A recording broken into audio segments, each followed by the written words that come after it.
Good evening, and welcome to the Friday evening report. We appreciate you being here with us this evening. It's Friday night.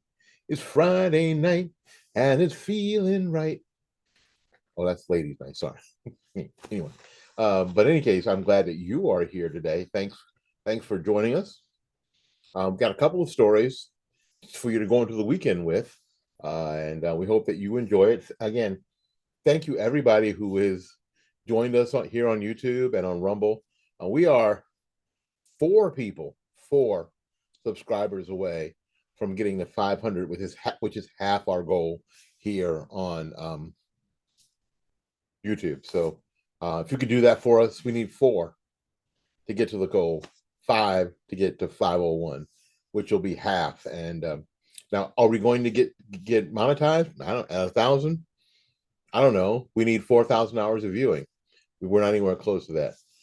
But I want to get the word out on this kind of stuff as far and wide as I can.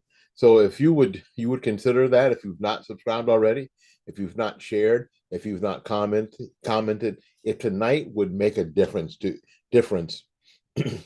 especially for the stories that we're going to share, that would be fantastic. All righty. Oh, I also want to thank the people who listen and watch the podcast. I've encountered some of you over the past few weeks, and you say you tell me that you watch and listen, and I am grateful. I really am. This is not a money-making venture. This is a labor of love, and because we care about what happens to each other, and we care about what happens to each other, in our nation. So again, if you have come to me in the past few weeks and say, I watch your podcast or I listen to your podcast, thank you. Thank you so much. I am truly grateful.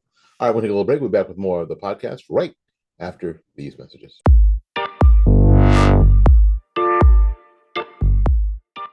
So is it okay now, because it was, during the Trump administration, it is okay to talk about the president's yeah. We talked about mental health elderly, so let's talk about this guy's mental health. The president's mental acuity, because there's sometimes where it seems to be lacking.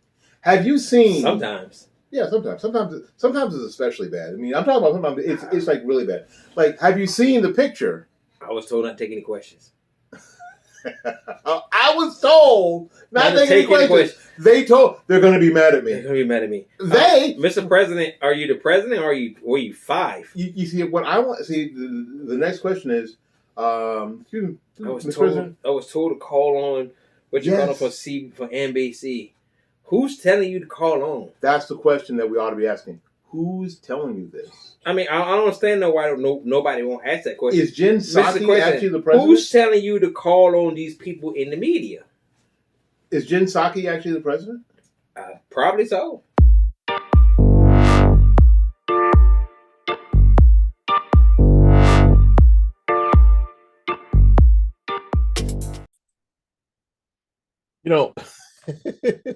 I say this a lot. Things just get more and more insane. And I think it's designed to beat us down. I really do. I think it's designed to just keep cranking on us until we just become a puddle of mush. So we acquiesce, right? So we don't push back. So we don't even comment anymore. We don't have an opinion anymore because the opinion has been beaten out of us. It's like the scene in Color Purple where Sophia say, you don't want to be where I've been. Wait a minute. You don't want to be where I've been. Want to sing and have it beat out you. Want to go and can't go, right? Oprah Winfrey does a great job in that role, by the way. We don't want to be there. But these kind of stories. This is a story that I'll give credit to that we saw on Newsmax just a little bit ago, just minutes before I sat down to do this, and I thought this is one of the craziest things ever, even for the left. On a Fox News story, Los Angeles District Attorney George Gascon has suspended one of the attorneys who prosecuted a 26-year-old trans child molester. Why? Who was accused of identifying as a woman, only after DNA evidence linked It says her in the article, but him because he's a dude, to a cold case crime, according to law enforcement. Shay Sana, who has been the lead prosecutor for part of the case, is accused of misgendering and dead naming the convicted child molester Hannah Tubbs, who is now accused of beating a man to death in the woods with a rock in Kern County. Um, Sana also argued, the prosecutor also argued, that the past jailhouse phone call shows Tubbs, who is now 27, he started this madness when he was 17, was attempting to use gender identity to game the justice system. You can't imagine that happen, right? But people can't figure out, like, oh, wait a minute. If I just say I'm trans, I don't have to. Hmm? The argument that sources have made that Gascon's office is uncomfortable and led to his suspicions. He made his first public remarks on the incident on Twitter Friday afternoon. Uh, Here's what Chavez said. He said, "I was suspended for speaking out against the Gascon administration. Misgendering Tubbs while informing them that they were being played is just their excuse for the suspension." Basically, would tell them, "Hey, you guys are getting played." And she was saying, "We are getting played." Tubbs, the dude, has a lengthy criminal record in California and Idaho under his former name. Okay, and allegedly being identified as a female after being arrested in connection with a 2014 child molestation case in which it says, it's interesting that Fox News has written this article and it says she. The dude, it's a he. Tubbs, in which he pleaded guilty to attacking a 10-year-old girl in a Denny's bathroom stall. Sana subsequently raised concerns about the possible ruse. Gascon's office, under a series of stiff policy directives, sought to have the ex-con placed in a juvenile facility because the crime occurred before his 18th birthday. But a month later, Sana said, after he sent a critical tweet about the former Gascon advisor, Alyssa Blair's handling of another case, he found himself subject to a complaint filed on her behalf. So it wasn't when I first misgendered Tubbs, he told Fox News Digital, she did it in retaliation. Part of the reason why I was suspended because I called out Tubbs to the administration, and I have recordings of him making up the name, gaming the system, joking about it, and the date that it was made up. And I had the reports where he's referring to himself as a grown-ass man. So Sanaa, the suspended prosecutor, had the receipts to back up his claim. And Gascon, who is, we've said many times, is a Soros-backed DA, suspended this dude anyway. This was Tubbs being held in a facility. This was Tubbs being he was being held in a facility for juveniles because Gascon's policies treated the then 26-year-old as a minor because of the initial date of the crime. So he molests a girl when he's 17 years old, a 10-year-old girl. They finally catch him years later because DNA. And so Gascon's thought is, because he did it when he was a minor, we're going to put him in a juvenile facility. Two problems. First of all, he's a 26-year-old man now. And you caught him, and he needs to be prosecuted as a 26-year-old man. And the last place you put him is a 26-year-old man is with a bunch of kids in a juvenile facility. It was like I was going around being transphobic or malicious. I brought it to their attention, and when they have a convicted child rapist trying to get himself into a juvenile facility as a woman, and he rapes little girls. Does anybody see a problem with that? This is Sana talking. The dude rapes little girls.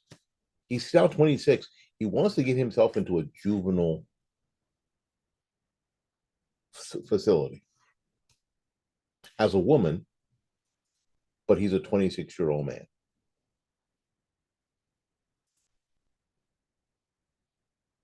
It is insane. Tubbs, victim, now an adult, has also disputed Tubbs' alleged gender identity and condemned Gascon's last year in the light and said the light sentence denied any sense of justice. I've also heard that my attacker goes by she, them pronouns now, she told Fox News. And it also, excuse me, I see it also unfair to try him as a woman as well, seeing that he clearly didn't act as one on January 1st, 2014. So he goes into the city's bathroom and he rapes his 10-year-old girl. And when they catch him, he gets a couple years in a juvenile facility as a woman, as an adult woman, when he's really a dude, fully intact. Did I say that he was fully intact? Tubbs' light sentence in LA was cut short after prosecutors in Kern County leveled felony charges, including murder and robbery, in connection with the 2019 death of Michael Clark. He is being held there on $1 million bond, where jail records list the name of James Tubb, and the court records show Hannah Tubbs. The next hearing is in March. It is absolutely amazing. When Joy Behar says that the people of of East Palestine voted for this child arraignment and all the chemical problems that they have and probably will have for a while, but they voted for it. It's their own fault. Did this 10-year-old girl deserve this? Did the family of this now woman deserve this? To be raped in a Denny's bathroom and have her accuser decide to play the system and get the lightest sentence possible as a woman, and then get put in a juvenile facility as he said, a grown-ass man pretending to be a girl around kids after you raped one. Are you serious? I'm not sure. People ask me all the time, how can you support someone like Trump? How can you support someone like George Gascon? How can you have a daughter, a child? How could you be a human being? I don't care what your sexual predilection is. I don't care. I don't care if you're a dude that likes dude. I don't care if you're a dude that likes dogs. I don't really care. How can you support that? That is evil incarnate. It's just evil. Take a little break. We'll be back with more of the program right after these messages.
Well, hey everybody, my name is Willie Lawson, and you guys know that I do a lot of stuff on the internet, and you may think with what's happening on Twitter and what's happening on Facebook and what happened to Parler that the mainstream social media sources are really trying to rid themselves of conservative voices. And you'd be right. They most certainly are.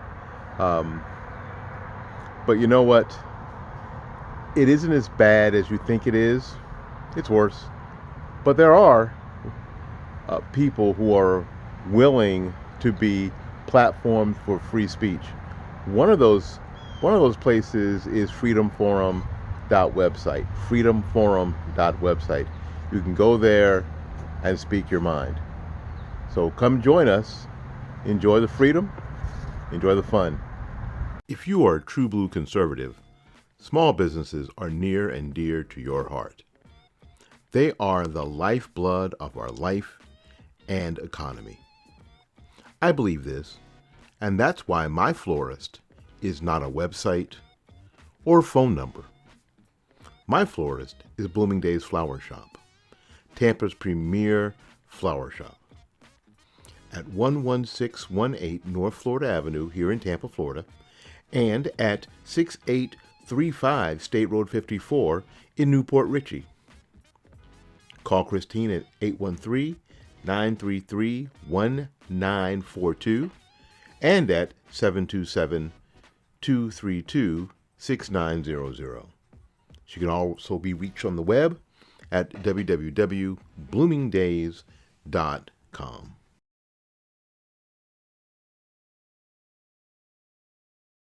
One of the things that I get asked most is where can I get information that is not tainted with liberal bias, especially here in the Tampa Bay area. Well, now I have the answer. tbctampa.com, a website by and for Tampa area conservatives. Tampa's leading conservative voices speak freely at tbctampa.com, and you can too. So join the fun and enjoy the freedom at tbctampa.com.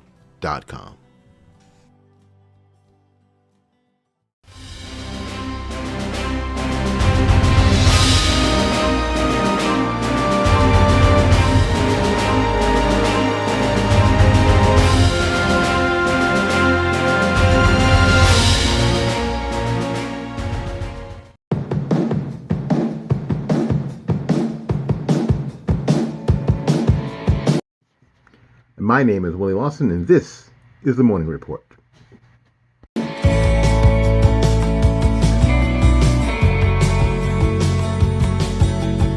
Hey, y'all.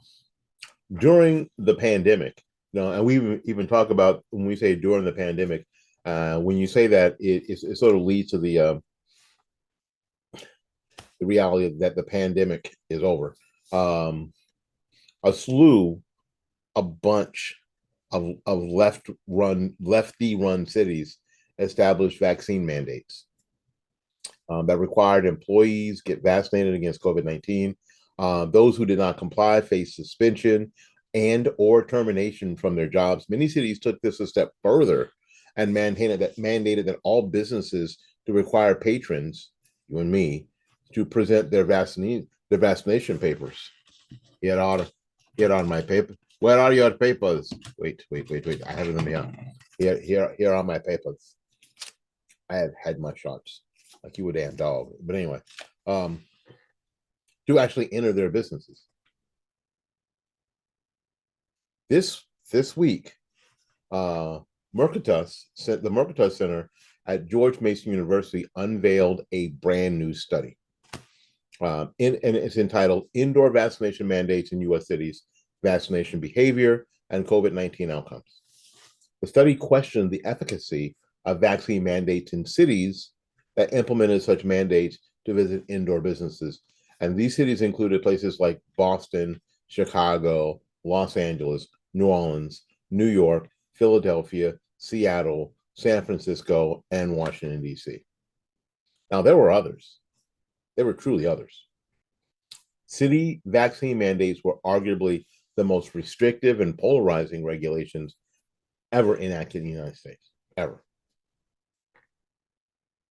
The study write-up said this. This is from the study. Millions of people were prevented from entering restaurants, bars, gyms, theaters, sporting arenas, and other indoor areas without proof. Wait, let me get my proof. Without proof of COVID-19 vaccination. This is it. Actually, it isn't. It's a public gift card, but this is my vaccination. Okay, it's public gift card. It's not vaccination.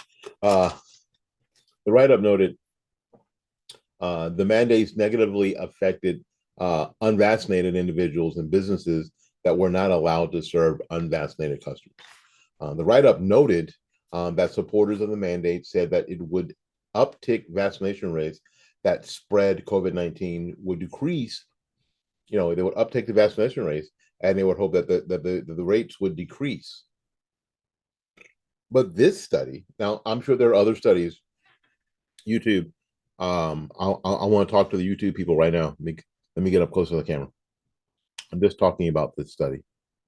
Other people are talking about the other study, and I'm not telling people what to do because I've never told people what to do. All right. The write-up noted that supporters of the mandate said that it would uptick vaccination rates and spread the spread of COVID-19 would decrease. But this particular study says, that ain't happen. It reads, we find no evidence that the announcement or implementation of indoor vaccine mandates in the cities listed had any significant effect on vaccine uptake, COVID-19 cases, or COVID-19 deaths. And this is largely consistent for all U.S. cities that implemented the mandates. Let me break in and tell you a personal story. During the pandemic, we were supposed to visit my brother-in-law and sister-in-law in Rochester. And my wife and I were not going to. We weren't going to. And in the beginning of the talks that we were going to fly up there and spend some time with them, it didn't seem to be a problem until like right before we were really thinking about going. We were really getting ready to go. We weren't even thinking about it. We bought the tickets the whole night. Or my brother-in-law talks to his sister, my wife, and says, "You guys really shouldn't come if you're not going to get vaccinated because we won't be able to do anything." Me personally, I'm really good with just sitting in the house, talking, talking, having coffee. I would have brought my favorite mug.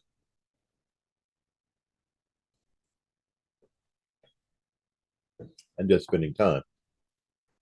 It would have been cool to go to the Kodak Museum and some other places, but if we didn't get to do that, that's fine. We didn't care.